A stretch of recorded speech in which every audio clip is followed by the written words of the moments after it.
ethical hacking. Okay. And the version of this course that is running at the moment is version 11, the latest one. Okay. So again, before we get started, this is a common question that I usually ask students, again, to understand their perspective on this topic. So again, guys, don't worry, even if you don't know the answer, or if you're not sure about it, still just try to initiate, and let's keep the session a bit interactive and fun rather than just keeping it one-sided. So a quick sample question, like, according to you, in your perspective, what do you think hacking is? Anyone? Again, guys, don't worry, I am not asking for any definitive answers or exact to the point answers. Whatever comes to your mind, okay, whatever you think hacking is, please let me know. Anyone?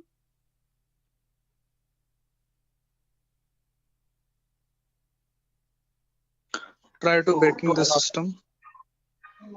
Trying to breaking the system. Is that breaking right? I mean, did I get it right? Break into To the access system? Yes, try to access your personal things like computer, mobile. Oh, okay, trying to break into the system or access personal things. Unauthorized access to the system or data. Unauthorized access to the system or data. That's a great answer. Again, all answers are perfectly right. There's nothing wrong with them. Perfectly correct answers. Anything else, guys? Does anyone else want to add anything to it?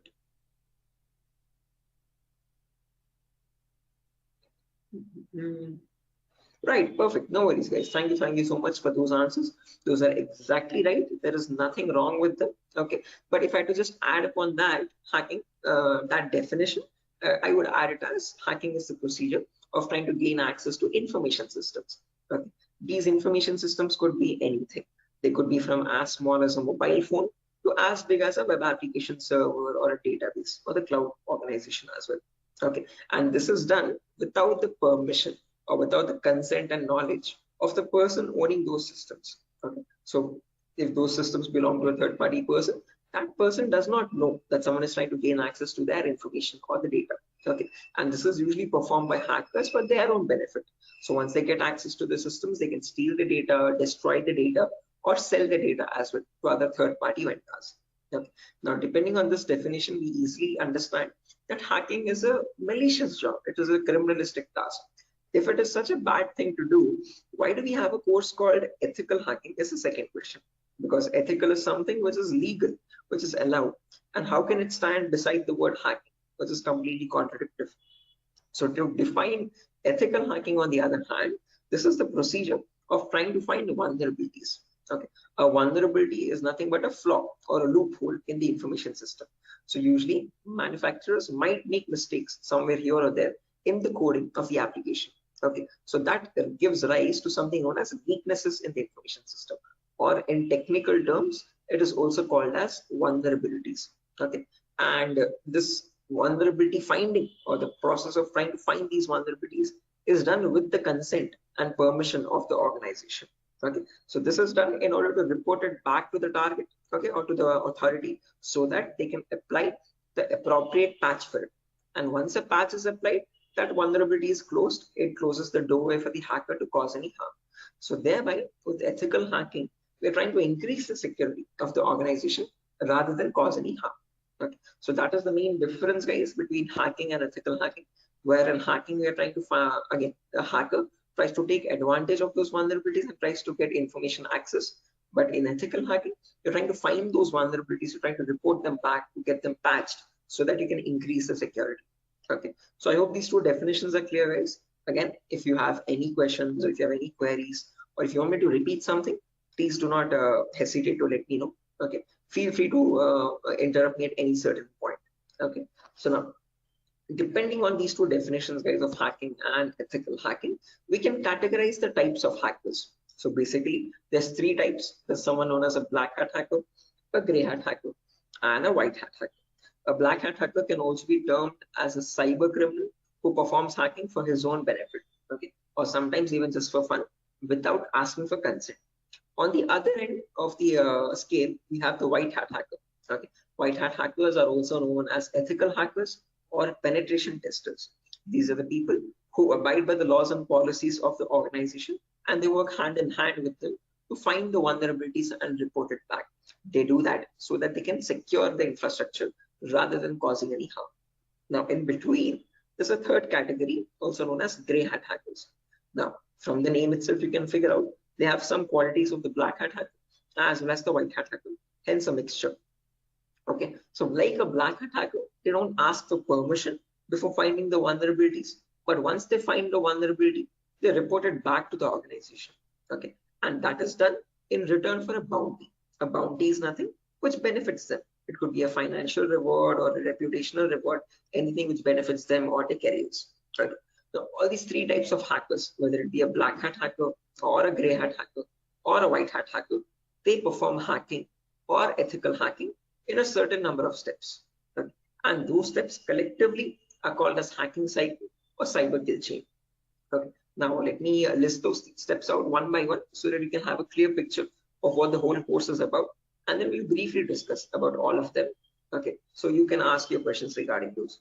Okay, so the first step that you perform in hacking cycle or cyber kill chain is known as information gathering.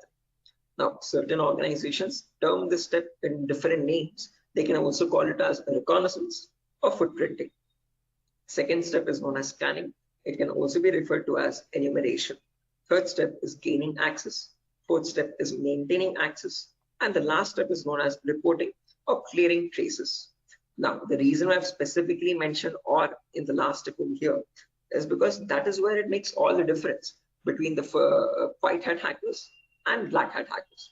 If you're a white hat hacker or an ethical hacker, you would perform the first 4 steps and then you would generate a report with all the vulnerabilities and the solutions for that and submit it to the organization. But if you're a black hat hacker, obviously you're not going to submit the vulnerabilities, but you're going to take advantage of them. You're going to attack the system, get access to the data, steal the data, and then remove all the evidences, which is nothing but clearing the traces or removing the footprints. Okay. So any questions or doubts, guys, up to this part before I proceed further into the technical part? Any queries or any confusion at the moment? Again, guys, I hope the audio and video is fine. Any issues with my audio or video? Okay. What is this enumeration, sir? Again, yeah, we'll be coming to that, guys. We'll discuss each of these steps one by one so you have a better understanding of what all of them are. Okay. At the moment, until now, here there are no questions, right? Because I guess there's some issues with the audio or video. Some people are exiting and rejoining again. Any issues, any technical issues with my audio or video at the moment? Okay, perfect. Sir, your voice is breaking.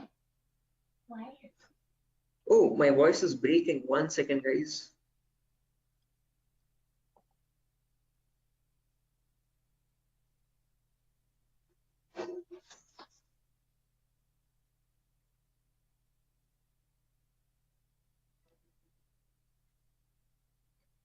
Okay, hello, 1 2 3, hello, 1 2 3. Now it is Guys, okay. it's okay, right? Right, perfect. Clear, sir. Right. Let's proceed now, guys, and understand each of these steps one by one so you have a clear picture of what they are. So the first step is information gathering.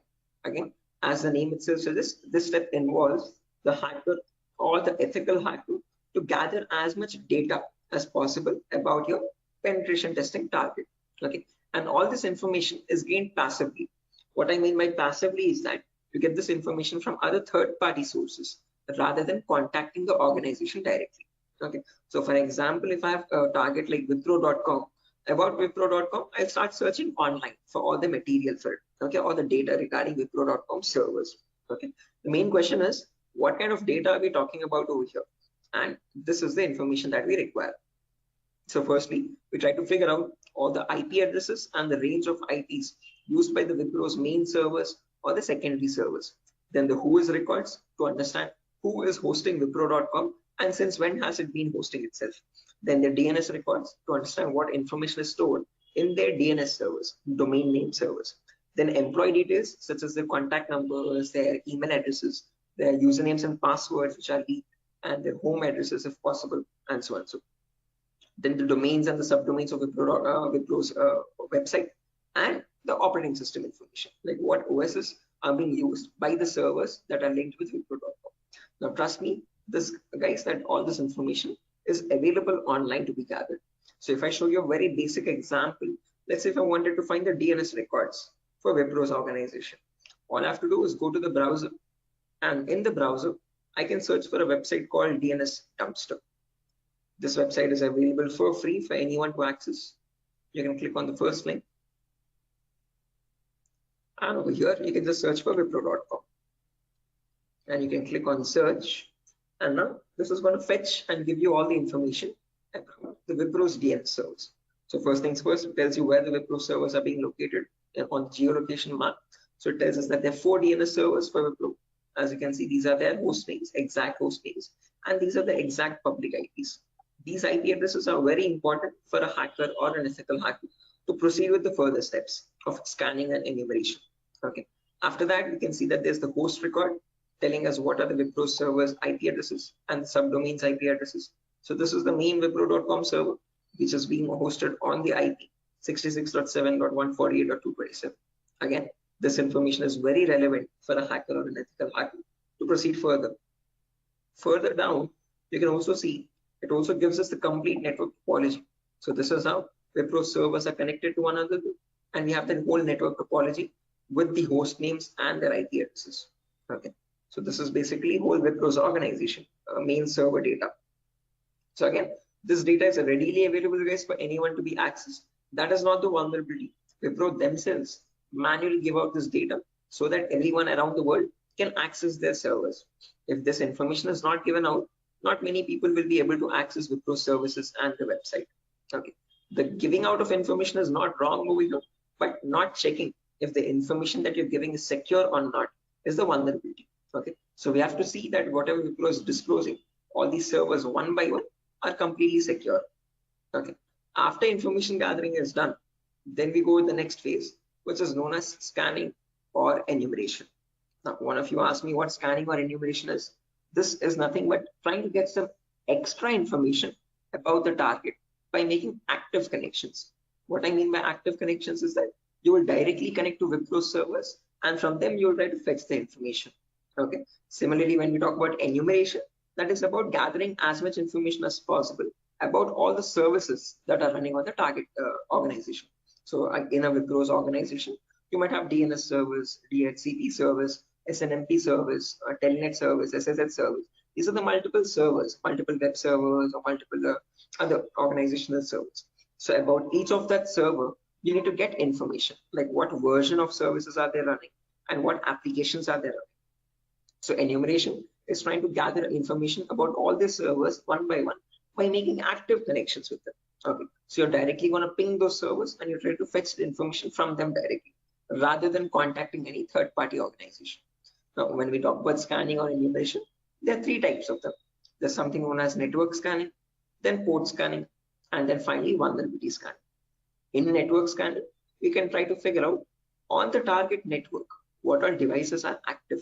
Okay, so what operating systems are they using, what servers are available, what client operating systems are there. So trying to understand what all devices are they using, IDS, IPS, routers, switches, what all devices are there. On those devices, then you perform port scanning. Port scanning is where you try to figure out what ports are open, and on those ports, what services are there running. Okay, what applications are there running. Then finally, you perform vulnerability scanning to figure out on those services, are there any vulnerabilities? Are there any weaknesses that you can attack on? So during this phase, we'll be using 2 important tools called Nmap and Nessus. So if I just search for enable Nessus over here, this is the tool that is used in organizations as well. So if I click on the first link, as you can see, this is Nessus Professional. If I click on buy, it's around $4,000 for 1 year subscription. Okay, quite an expensive tool, and this is the same tool that is used in real-time scenarios. So we'll be working on the same tool in our classes as well. We'll try to understand how to use this tool and how to run or perform vulnerability scanning. The reason why I'm showing you all this is just to make you understand that we will be using real-time scenario tools. Okay, whatever is used in organizations at the moment, we are up to date with those tools. Okay, after if I show you example, as you can see, I have the Nessus installed on my system over here. I'll show you how you can install on your system as well, and you can see You can perform various types of scans, and once you scan a system, it shows all the vulnerabilities one by one. The critical vulnerabilities or medium vulnerabilities, information-based vulnerabilities. Again, don't get too confused, guys. We'll again learn how to understand this report. What are these vulnerabilities? What are these different levels of vulnerabilities? We'll understand all that. Okay. But basically, Nessus is a tool which can perform network scanning or port scanning and try to understand what vulnerabilities are there on each and every system. So this is an automated tool. We'll learn how to perform automated testing and get a report from it. Once you get a report, you need to perform manual testing also. Okay. And that is nothing but our next phase, which is gaining access. Okay. So this is a huge concept. It covers a vast variety of topics, guys. We'll discuss them one by one. Okay. So the first topic that we'll be learning in gaining access is system hacking.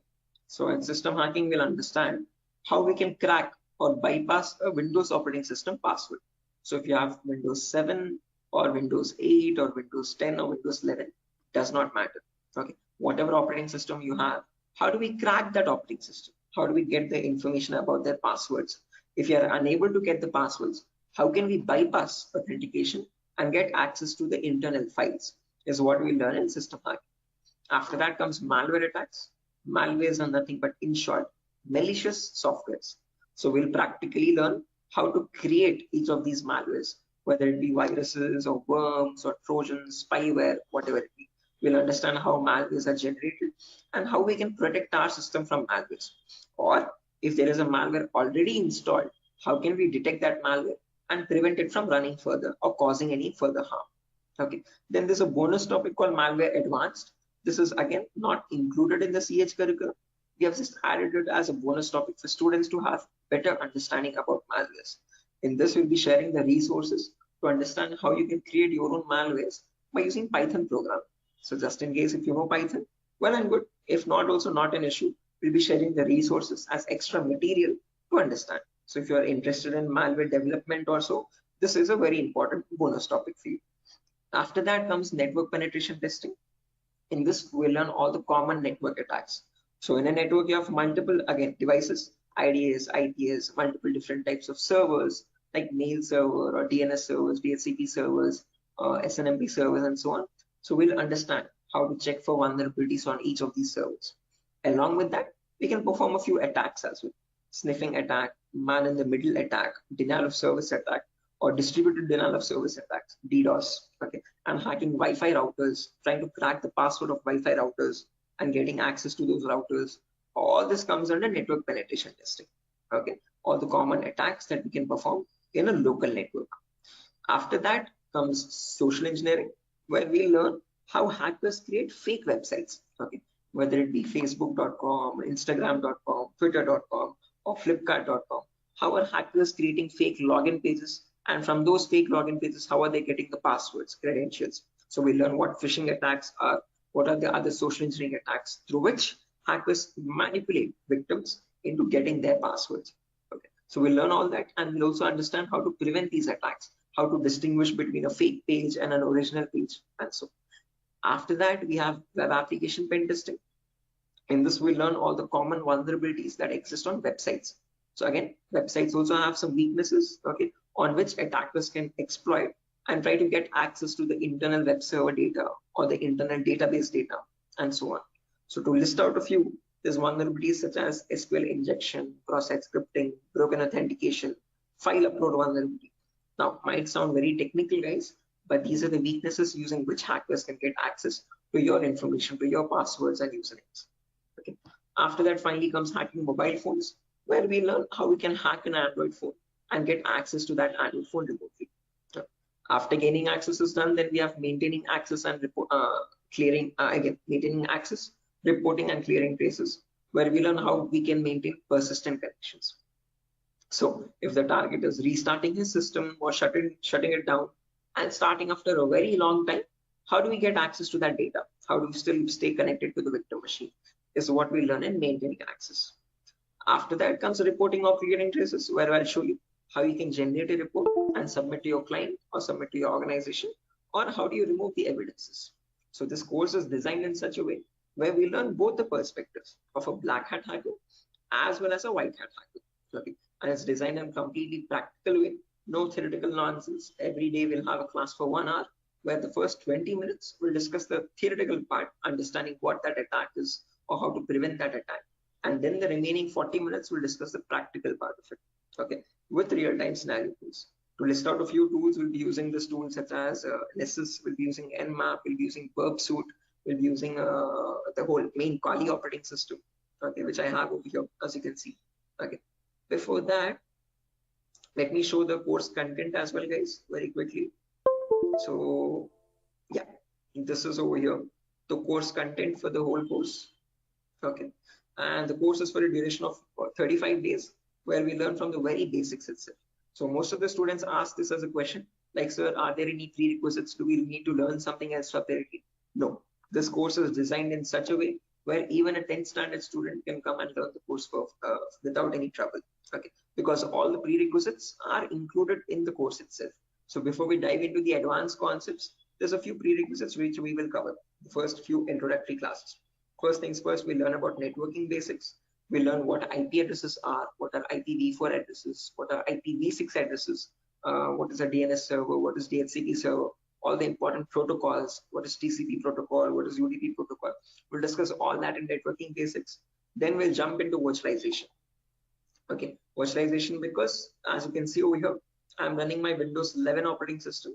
On top of this, I'm running my Kali OS. Kali is a Linux-based operating system. Okay, and we need to install this. The reason being, this comes pre-installed with all the penetration testing tools. So for information gathering, web application attacks, password attack, Wi-Fi attack, all these tools are available in Kali Linux. These are not available for you in Windows. So that is why we need to understand how to install this Kali operating system. Okay, and for that, we need a tool such as VMware. VMware is a virtualization software. This allows you to install multiple operating systems on the same machine. So I have my Kali OS, I have my Windows 7 OS. All of these are running on my Windows 11 operating system, as you can see. Okay, so on my Windows 11, I can run my Kali, Windows 7, whatnot, as many operating systems as I want. After that is done, then we learn basic Linux and Windows commands, because as I've mentioned, we'll be using Kali Linux. So we need to know how to operate that OS. Okay, so we'll understand what the basic Kali commands are. We'll get familiar or comfortable with the Linux environment, and then we'll dive into the advanced concepts. Okay, so there's a few extra concepts there mentioned as well, as you can see over here: cryptography, reverse engineering, IoT, cloud security. These are not mentioned in the presentation for us, but these are all the topics that we'll be covering. Okay, the whole course duration is around 1 month, guys, 30 to 35 days. And we'll have a class from Monday to Friday onwards for every day for 1 hour. Okay, and the timings will be same. We'll have timings at 8 p.m. Every class will be recorded, and you'll be getting the recordings as well online, which we will have permanent access to. So just in case if you're missing out any class, you can access the recordings whenever you want. Okay, if needed, we can take backup classes as well on Saturdays and Sundays, just in case if there's a lot of absence. Okay, so yeah, that's that, guys. A quick introduction on what the course is and how long the duration of the courses. If you have any questions, you can shoot at me right now. Please let me know, guys. Any queries? Anything that you want me to repeat or so? Can you hear me?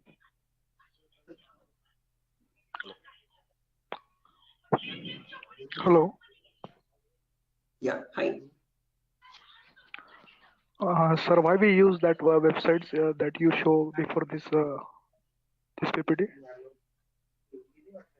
Sorry, Yogesh, I didn't get your question. Can you please repeat? Sir, we as you said that we use some websites for ethical hacking. So that website that you opened before this PPT, I'm asking about that website. The DNS dumpster website, as you can see.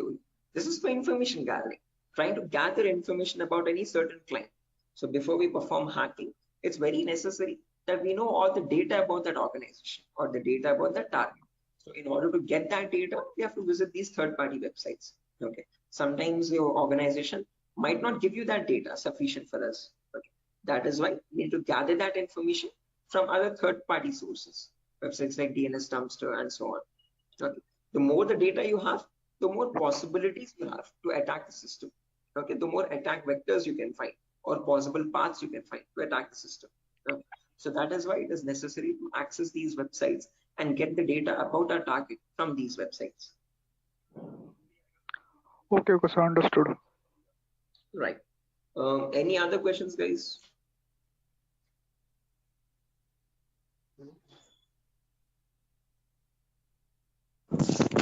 Sir, which type of penetration testing we are going to learn here? Again, CEH is a very comprehensive course, guys. We're not going to be going into any advanced level penetration testing, but we will learn all the kinds of, whether it be web application pen testing or network penetration testing or system hacking or Android pen testing. We'll be covering the basics of all of them. This is a course designed for people who are completely new to cybersecurity, and we can't leave out any endpoint. So we need to understand how to perform network security testing. We need to perform web security testing, Android security testing as well, and Windows or Linux security testing as well. So we'll be learning all of them one by one. Okay, we'll be covering each and every endpoint that is left, as you can see over here in the course content. Okay, but as I've mentioned, we won't be going in depth of all of them. We'll learn how to check for security vulnerabilities, basic vulnerabilities, and how to remediate them, how to remove those vulnerabilities. Okay, if you want to learn about any advanced after CEH is done, then you can go with advanced courses such as web application pen testing for bug bounty.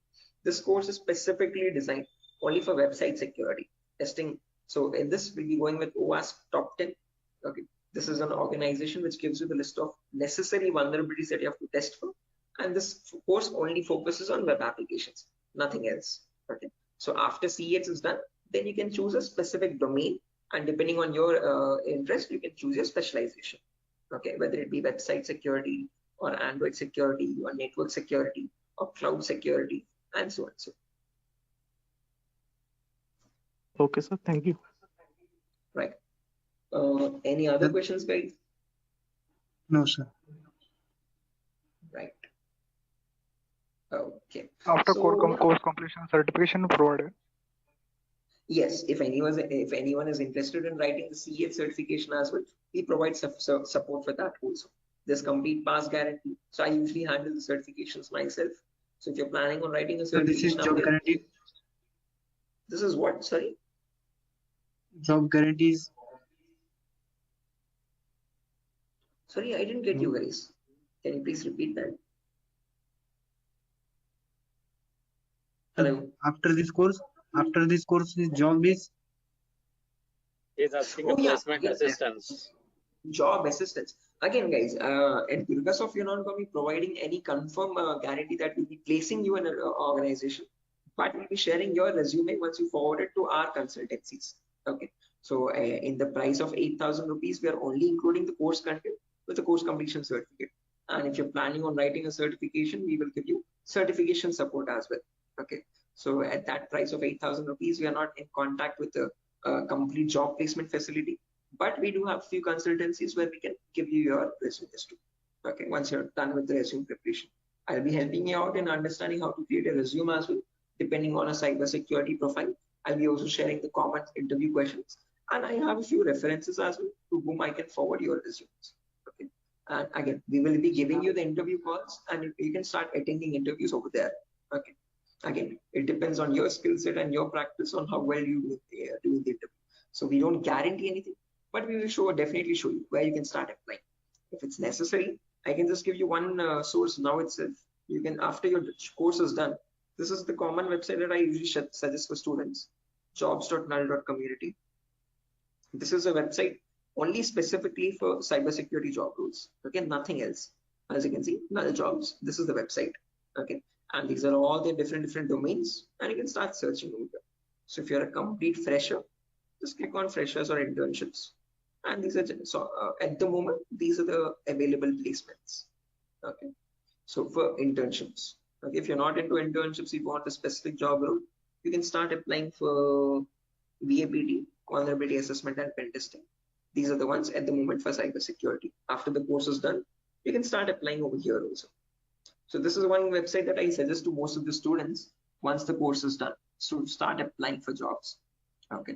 So again, how well you do, it depends on your skill set and your practicing guides. Okay. And this website is specifically only for cybersecurity jobs, nothing else. Okay. Any other questions, guys? No, sir. Thank you. Right. Again, if you practice properly and if you're done with the course, guys, and if you're thorough with all the concepts, getting a job in these portals is not that tough. Okay, there's a lot of students from our previous batches as well who have searched for jobs in this nuns.job.co.in, and they found their internships and their jobs. Okay, so again, as I've mentioned, once you sit for the interview, it's all on you. Okay, so it depends on your preparation of how well or bad you do. So we can't guarantee anything, okay, because that's on your skill set, but we can at least show you where you can start applying for jobs. Okay, so yeah, that's that, guys. Nothing further for our session today. And yeah, if you have any queries, again, over here is my number. Just in case if you have any queries, technical queries, you can let me know. This is the number over here, 768-006-9768. Hello. Hello. Yeah, I can hear you. Prabin, I can hear you. Yeah. So I just wanted to know. Actually, I'm a working professional. I'm working on the front end side, but wanted to move into this domain. So, what suggestions could you, give me on that side? Again, saying I would recommend if you're completely new to this domain, go with Certified Ethical Hacking, CH version 11. This is a foundational course for people completely new. So you'll be learning everything from scratch. After that is done, if possible, if time and financial permits you, you can write the certification as well from EC Council. So there will be a CH examination for 125 questions. Okay. And if you give 75% of them right, you get certified from EC Council. You get a certificate from the US organization. Okay. So that adds edge to your resume. If not, if you are not, again, certification is quite costly. It's around $500. So if you're not planning on writing the certification, I would recommend doing some extra advanced courses as well after CH is done, and then add that at least to the resume to build some edge again. Okay. Okay, and is there any coding involved here, or is it completely into, the security part? Not at all. In CEH, you don't have any requirement for coding level language. But if you're planning on going for some advanced courses like web application pen testing or profile security testing, there you might need to have some basic knowledge. Okay. So when we talk about web application, it is necessary that you have basic knowledge on HTML and JavaScript. Okay. But when we talk about CEH, the foundational course, for this we have no requirement for any coding level language knowledge. Okay, and what kind of roles are we can apply after the completion of this course? Like someone is if having 5 years of experience and he has transited into this particular cybersecurity, what kind of roles would be available? Again, as you can see over here, these are the roles that you can start applying for. VAPT assurance lead, VAPT senior security analyst, cybersecurity consultant. These are all the job roles. Penetration tester, security analyst, or monitoring job roles, and so on. Vulnerability assessment tester. These are the job roles you can start applying for. Okay, cool. Thanks. Right. Any other questions, guys?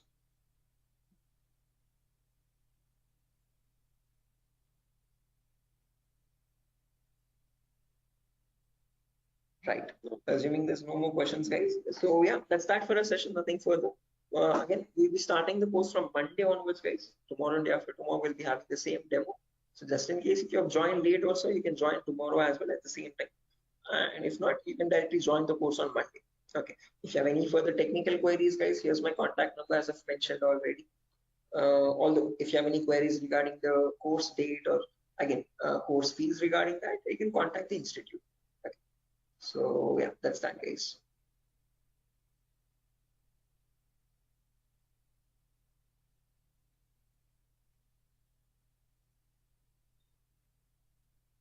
Sure. So I'm gonna be exiting, guys. I hope you have enjoyed the demo. And yeah, if there's any queries, please do let us know how we can help you. Okay. Have a good day, and I'll see you soon. Bye bye.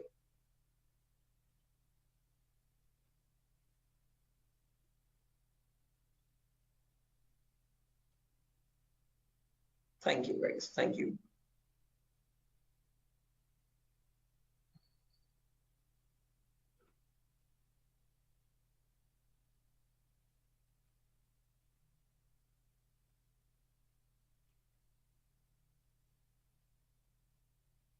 Okay. Hello, guys. Can you hear me now? Biswajit Singh, Rakesh, Ravikiran, Maman, Shiva, Sujata. I hope I'm audible now, guys.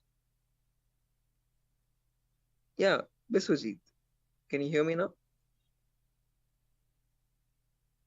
Yes, we can. Right, perfect. So let's just wait for 2 more minutes, guys, for the other people to join as well.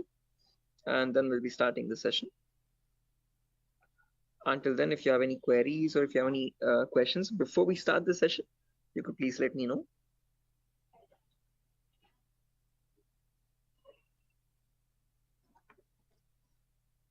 So, Yes, I excuse can me, hear sir. you. Yeah. So is this the same demo was on Sunday? Yes, the same demo itself, guys. Oh, okay. I have attended on Sunday, so I thought it would be some different or what. No, it's the same demo, guys. A shorter version of that same demo. Again, we'll be starting the live classes, or the course is going to start from Monday onwards. So just in case we're planning on joining the course, you can join from Monday. The first class will be on networking concepts. Okay, thank you. Tomorrow as well, we'll have one last demo. So Thursday and Friday, today and tomorrow will be the last demo sessions, just in case. If students have missed out the previous demos, they can join. It's one last chance for them. And then from Monday, we'll be starting the course itself. Yeah, okay. So just in case, guys, if there's anyone who has already attended this demo session, again, just a heads up, this is going to be the same demo. It's not going to be any different from the previous ones. Okay, this is just backup sessions or backup demos for people who could not join earlier. Okay. Thank you. Sure.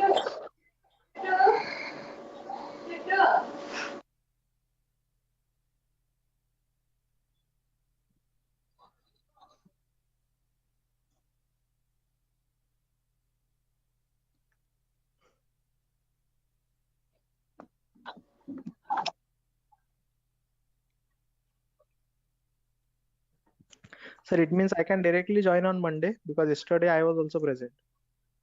Yeah, sure, guys. Again, as I've mentioned, it's the same demo. It's not gonna be any different.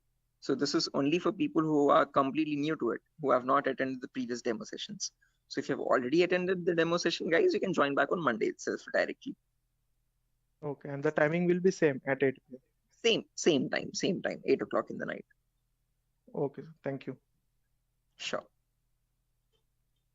Okay, guys, so let's get started without any further ado. Before I get started, a quick formal introduction on my end. My name is Mohammed Shoaib. I'm a cybersecurity trainer certified from EC Council. EC Council is the leading organization for cybersecurity domain certifications. Okay. And one of the courses that it provides for people who are completely new to this domain is Certified Ethical Hacking version 11. This is the latest version of the course that is running at the moment. And this is a course designed in such a way for people who are completely new to this domain. So if you have no knowledge about what cybersecurity is or what hacking or ethical hacking is, this is the course to get started with. Okay. So before I proceed further, this is a common question that I usually ask all the students just to understand their perspective on this topic. So again, guys, let's keep this session a bit interactive and fun. So my first question to you is to understand what your perspective is on hacking. So again, not asking for exact definitive answers, guys, but just to understand your view on it. Okay. So whatever comes to your mind, please do let me know. In your terms, what do you think hacking is? Anyone? There's Biswajit, there's Maman, Rakesh, who else? Shafiuddin, Shiva. Hello? Yeah, Biswajit, I can hear you. Sir, actually, according to me, hacking means to hack the information of the organization or any systems. Right? Yeah, hacking information or getting access to the information of organization systems. That's a good answer, Biswajit. Anyone else, guys, who wants to add anything to that? That's a perfectly right answer. There's nothing wrong in it at all. Perfectly all right. Any other additions to that, guys? Anyone who wants to append anything to that answer?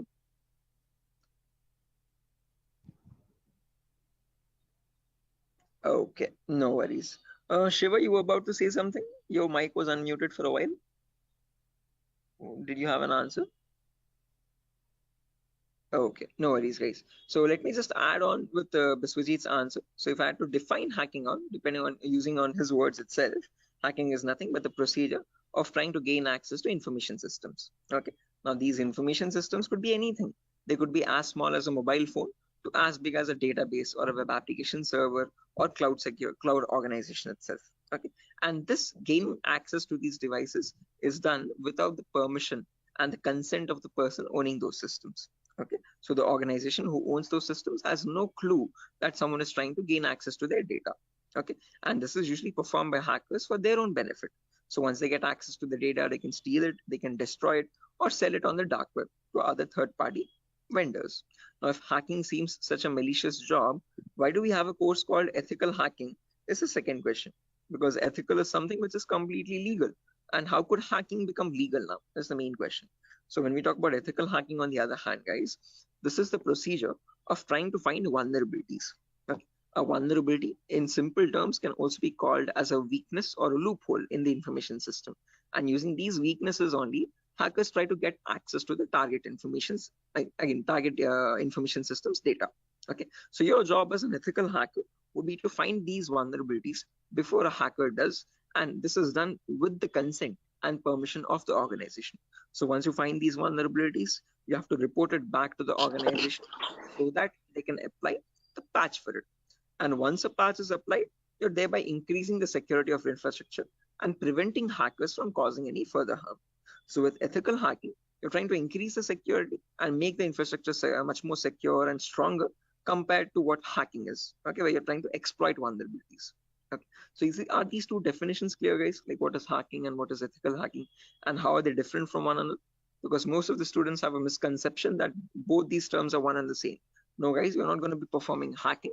We'll be learning ethical hacking in the course. Okay, we won't be exploiting the vulnerabilities, but we'll see how to search for them, how to find them in an organization's systems, and how to report them back to the organization. Okay, so that we can prevent hacking from happening.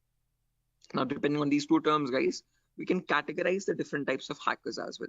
So we have someone known as a black hat hacker, then we have someone known as a white hat hacker, and in between there's someone known as a gray hat hacker. Okay, so firstly, the first category is black hat hackers. These people are also commonly referred to as cyber criminals. Okay, these are people who perform hacking for their own benefit, and they do this by asking no consent at all. On the other end of the spectrum, we have the white hat hackers, who are also termed as ethical hackers or penetration testers. Now, these people perform ethical hacking, or in simple terms, penetration testing, to find all the vulnerabilities in the organization. And they do this by asking for consent and by following all the laws and policies set by the organization. So they do not cross any line. They do not perform exploitation of any vulnerabilities. They only work to increase the security of the organization. Now, in between white hat hackers and black hat hackers, there's someone else known as a gray hat hacker. Now, as the name itself suggests, these people have both the qualities of black hat as well as a white hat hacker. Like a black hat hacker, they don't ask for permission before finding the vulnerabilities. But once they find the vulnerability, like a white hat hacker, they report it back to the organization. Okay, they don't take advantage of it, they don't exploit it and try to attack the system, but they report it back so that they can help the organization. But it's a give and take relationship. So it's there's kind of a bargain over here. Okay, the catch is that these gray hat hackers ask for a bounty in return. Okay, a bounty is anything which benefits